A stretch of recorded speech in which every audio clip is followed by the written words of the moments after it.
Thanks, guys. I wasn't expecting a round of applause. That's amazing.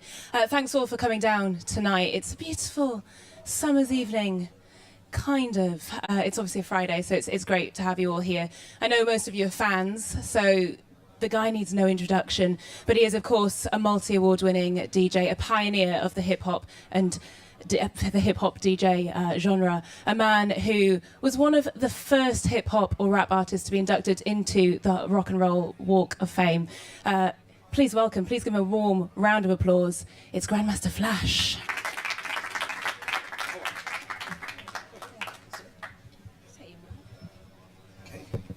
Hello. How are you? I'm okay. Feels like the hot seat though, but yeah, it's okay. It's all right. It's just being filmed. It's just going to go out on a podcast for many, many people to watch. First of all, are you enjoying your time here in the UK? Absolutely. I've been here for almost a little less than 3 weeks, and I've always enjoyed coming here to London. It's good. It's always good. Now, I've got some questions for you. We've also got some social media questions that were given to us through Twitter, through Facebook, from fans, which I'll be pitching to you. And it's just a chance for us to get to know you a little better. So first of all, without further ado, what is your earliest memory of being influenced by music? My earliest influence is probably my father, who was an avid collector of records. And there was this cardinal rule in the household: never go in the closet where the records live, never go into the living room where the stereo lived.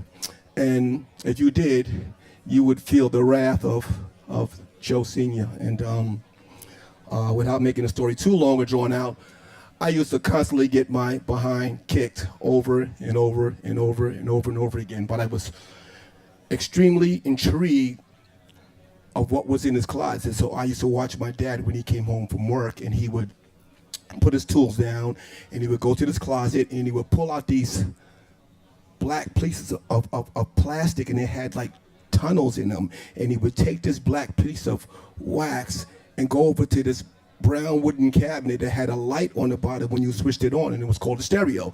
And I watched him do this over and over and over and over and over again. Then when I finally thought that I had it, I would wait for him to go off to work in the morning. And when I heard the door slam, bang, I would grab a chair from the kitchen and climb up on a chair and turn the knob and go up there and look at all that lovely black disc. And I would pull a disc out, and I would go to the stereo, and I would turn it on, because I watched him so many times. And household said, Joe's going to kill you. Joe's going to kill you when he finds out. And he would always know, because he would always meticulously put his records back in a particular order. And of course, I didn't know how to do that. You messed them up. So I would get beat, and he would go to work the next morning, and I would do it again, and he'd come home, and he'd know it was me, and I'd get beat, so kind of got my behind kicked, and that's in a reverse sort of way. It kind of taught me this stuff must be pretty valuable, because I'm getting my butt kicked quite a bit for this, so if it hurts, it's got to be good. How I kind of learned it as I was a toddler. That's how it started. So you were influenced by the potential danger of the music. Definite danger. Yeah. Which other artists influenced you at a young age? Well, when people ask me that question, like, artists didn't influence me. I think what it was with me is coming up, when I had my chance to watch DJs play, the way that they would play a song made me confused, maybe even angry. And when people ask me, what is your favorite tunes? I don't have a favorite tune. I have a favorite part of a favorite tune, and that's where my contribution to hip hop is I like the part of the record where the drummer played alone, the drum solo part. That was the best part, and sometimes I would find that drum solo in a pop song, a rock song, jazz, blues, funk, R&B, disco, alternative. So that's what was the very beginning of where I started coming up with this science that today is called turntablism. But I always liked that drum solo, and that was the part that I fell in love with. The rest of the song I didn't too much care about. I think that kind of answers to an extent my next question, which is, did you grow up listening to a particular genre or style of music, or parts of genres or styles of music? Well, the music, I was one of the younger ones in my family, so I had sisters that listened to like the Motown sound. Then I had sisters that had listened to the Latin sound. My mom and my pops was into jazz, you know, and then I had another sister that was into funk. So I grew up listening to all these different genres of music as they played it on the stereo. So I was kind of fortunate to just kind of get an awareness that there are different genres of music at such a young age. How many sisters was that? I have 4 sisters. Oh my goodness. So the only boy? Only boy. I'm the only girl. Wow. Yeah, 3 that brothers. makes us pretty special. We're similar, you and I, except I'm not a DJ. Having pioneered the turntablism style that's influenced countless DJs and artists since its inception, have you ever turned the tables and taught anyone how to do it from the cells? I think early on when I came up with this science, I was ridiculed. Why is he putting his fingertips on the body of the record? Why is he taking this record and spinning it in counterclockwise positions to re-arrive to a section? Like, why is he doing this? Because the way people treated records were like children. They would take it out of the sleeve very carefully and put it back and this and that and that. Not like you got it in the wrong sleeve. So I kind of made a record really dirty pretty quickly. And for me, the first successful person that I taught how to do this, because I showed so many, was probably Grandmaster Theodore. You know, was probably my first successful student. And then from that point on, it just went on and on and on and on, you know, from there, you know. But I didn't realize what I was really doing, didn't realize it would reach. Do you like teaching other people? I'm a tough teacher. I mean, I don't know. Do I like it? I think I'm pretty hard on you, you know, until you get it right, because I'm really into close to perfection as possible. So I don't know. It's not a bad thing. What advice would you give a young musician today who's trying to fight against the current as you did when you first started? Okay, well, if I were to make an example of a person, Alexander the Great, okay, he was the king of his country, but he didn't stay home. He went to the town, to the next town, to the next city, to the next country, to try to accomplish and do in the world. So for me, it was rock my block, rock the next neighborhood, rock the next borough, rock the next city, go after the next country, shoot for the world. And that's kind of how I think about it. And in doing that, it's uneasy because you have to learn so many different types of music. And but I find it enjoyable to do that. To rock everyone's blocks. Pretty much, yeah. From performing live in countries across the world, as you've just said, is there an emergency track, like a go-to that you know will get everyone on the dance floor jumping, just in case anything starts to go wrong? I used to think that way, and when I thought I had the emergency track, that emergency track, depending on where I was, would clear the dance floor. What was it? There were so many. There were too many dimensions. So there is no emergency track. There's no such thing as one track that will just totally smash everywhere. Because it might be killer in London and I might be in Australia and it's like a no, or I might be in Moscow. It might be yes, and I might be in Japan and it'll be no. So there's no such thing as the emergency track. You just gotta really pay attention to what the floor is doing and just use your best knowledge, pretty much.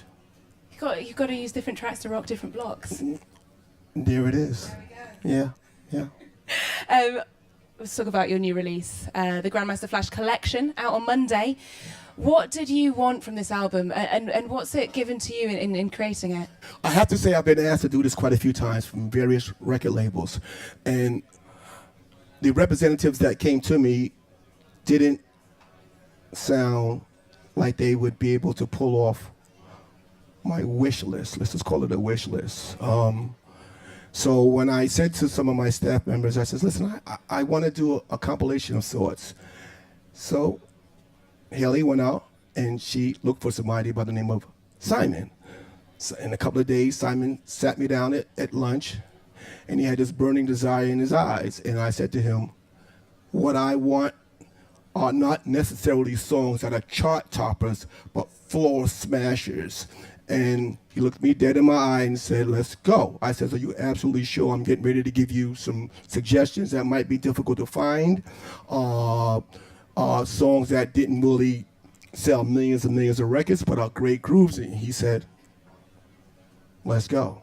So the biggest mission was making the phone calls, calling up the managers and the record labels and finding out where this is and where that is.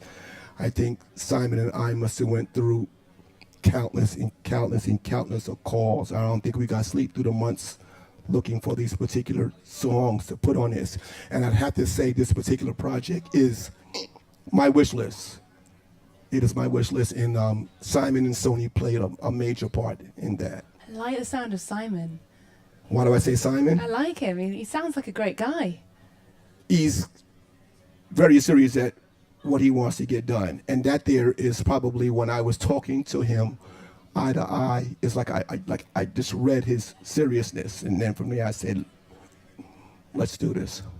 And who wants the top charts when you can smash floors? Yeah, it's got to be able to, it's got to be the killer joints that not only just the memories, but it's got to be the things that smash the dance floor. And that's what this is, because I've been buying compilations for a very long time. So if there's like 30 songs on it, I may get 4 or 5.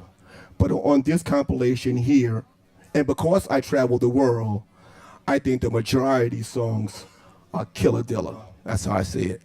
Obviously, we're gonna find out on Monday when it drops here. Yeah. But can you give us a little idea of what we can look forward to? On Monday? Yeah. Oh, I don't know. I don't understand your question. To look forward to. What do you mean? What can we expect from it? Oh. Y'all tell me. What can we expect from it? Think it'll be pretty good? You think it'll be pretty good? You think it'll be pretty good? That's it, and that's all I can tell you. And you know what? Don't give anything away. I think that's the main thing, actually. Yeah. We've got some social media questions now. Sure. So if there's anything you don't like, it's not my fault. It's from other people. Nothing's perfect. We'll see what happens. First of all, Ryan Murphy, not the guy who wrote Glee. What was it like to DJ in the 70s? It was the experimental years, and during those experimental years, I figured out a way to take the break from a pop record and connect it to a jazz record and connect it to a blues record and connect it to an R&B record and connect it to a funk record, each time to the beat. So it was the experimental years of taking all the wonderful music from the 70s, because I am a strong believer that the 70s probably made the best grooves ever, and it spawned the 80s and so on and so on and so on. So during them 70s, I was able to play a Michael Jackson into a Billy Squire, into an incredible bongo band, into Queen, into like all these different genres were quite wonderful, and the grooves were so hot then. So that there is. Was it your favorite decade to DJ in? I think I don't know if I have a favorite decade, because every country that I go to, I learn something new. I learn what not to do and what to do. So it's a progress. It's in works. So that's the only answer I can give you right now, because I'm still doing it. It's constant development, constant combination. Probably, yeah. Well, that would make this decade the best, because you've got the most behind you. I'd have to say, far as an audience, I probably had the biggest audience this year than ever in my career.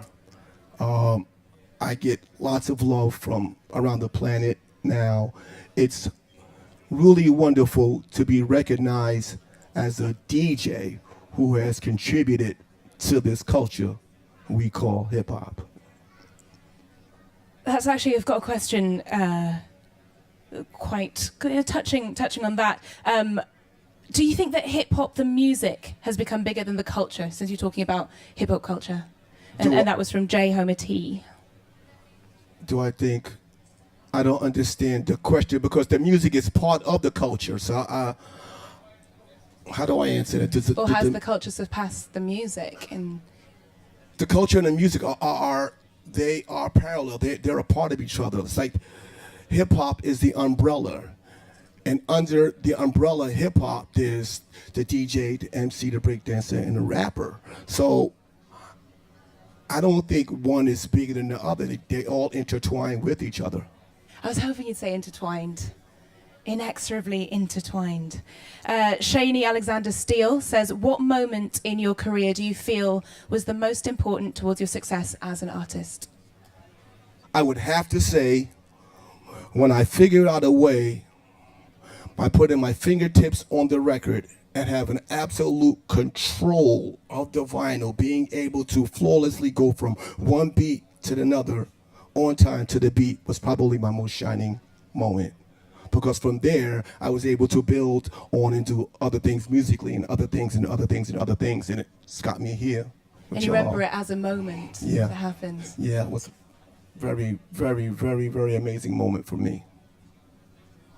Howard Ellis says, did you ever think when you filmed the scene in Wild Style that all these years later you'd travel the world and be a pioneer in hip-hop? Does anyone ever think they're going to be a pioneer in hip-hop at any point? Absolutely not. You know, because you're in the moment and you're just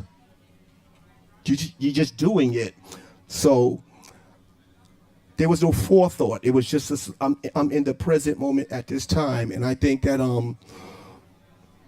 Wild Style did play a major part, and actually that scene was somewhat of a fallback because we were supposed to shoot that in an outdoor place called the Band Shell, but it started raining really bad, and the producers could not rent the cameras for another day. So they packed up and they took me home, and then some of the crew had to go to the bathroom. So I invited them up to the flat. And they were looking around, and they says, can we shoot that scene right there? I said, right where? I said, could we shoot the scene in your kitchen? I'm like, are you kidding? He says, yeah. And that scene ended up being probably one of the most talked about scenes in the movie. So things just happen by the way they happen. Does it ever just surprise you when it take you by surprise that you are called a pioneer these days? I feel like I've said pioneer a lot, but you know, that's how you get described. I think that we're all born with gifts. That's how we're all born. Some of us find our gifts when we're very young. Some of us find our gifts in our middle years, and some of us find it when it's later on. It's just my gift. That's it. And I'm a human being like everybody else in this room, you know. And it's just my gift. And that's it. I can't take it with me when I'm going. And that's just how I see it. It's just my gift. It's a pretty good gift. I'm good at Minesweeper. There it is. And that's the way it goes. Glad you appreciate that. One final question here from social media. I've got George Gonzalez who says, who or what is your favorite group or artist? I don't know if that's a bit limiting. My favorite group or artist, like I was telling you guys, I don't have a favorite song in its entirety. You can have a collection of artists you love. I'd probably be here till 2050 just saying songs that I would, you know, enjoy. But do I have a favorite song?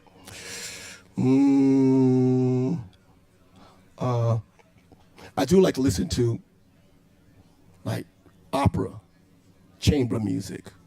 I'm real big on that. And the reason why I enjoy that music is because of the rhythms that they're on.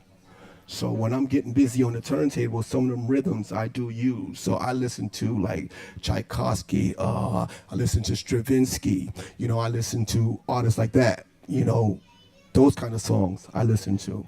The other ones I perform to please you guys because I already know them. It's just the idea for me to get you to like them, and that's how it works. But you do like them. Of course I like them, but I mean, it doesn't mean as much to me unless you're like them, because I'm a servant. So the key thing for me is how may I serve you? So if I can serve you with what I think is hot, and you convince me by getting busy, then I know that it's hot. But it's really up to the audience. That's how it goes. Well, for many decades, you've been serving us so well and continue to do so. Thank you so much. It's been an absolute pleasure. Ladies and gentlemen, Grandmaster Flash. Thank you. Thanks, guys. I wasn't expecting a round of applause. That's amazing. Thanks all for coming down tonight. It's a beautiful summer's evening, Kind of. It's obviously a Friday, so it's great to have you all here. I know most of you are fans, so the guy needs no introduction, but he is, of course, a multi-award winning DJ, a pioneer of the hip-hop and the hip-hop DJ genre, a man who was one of the first hip-hop or rap artists. Over and over again, but I was extremely intrigued of what was in his closet. So I used to watch my dad when he came home from work, and he would put his tools down and he would go to this closet and he would pull out these black pieces of plastic, and it had like tunnels in them, and he would take this black piece of wax and go over to this brown wooden cabinet that had a light on the bottom when you switched it on, and it was called a stereo. Are you enjoying your time here in the UK? Absolutely. I've been here for almost a little less than 3 weeks, and I've always enjoyed coming here to London. It's good. It's always good. Now, I've got some questions for you. We've also got some social media questions that were given to us through Twitter, through Facebook, from fans, which I'll be pitching to you. And it's just a chance for us to get to know you a little better. So first of all, without further ado, what is your earliest memory of being influenced by music? My earliest influence is probably my father, who was an avid collector of records. And there was this cardinal rule in the household: never go in the closet where the records live, never go into the living room where the stereo lived. And if you did, you would feel the wrath of Joe Sr. And without making the story too long or drawn out, I used to constantly get my behind kicked over and over and over. To be inducted into the Rock and Roll Walk of Fame. Please give him a warm round of applause. It's Grandmaster Flash.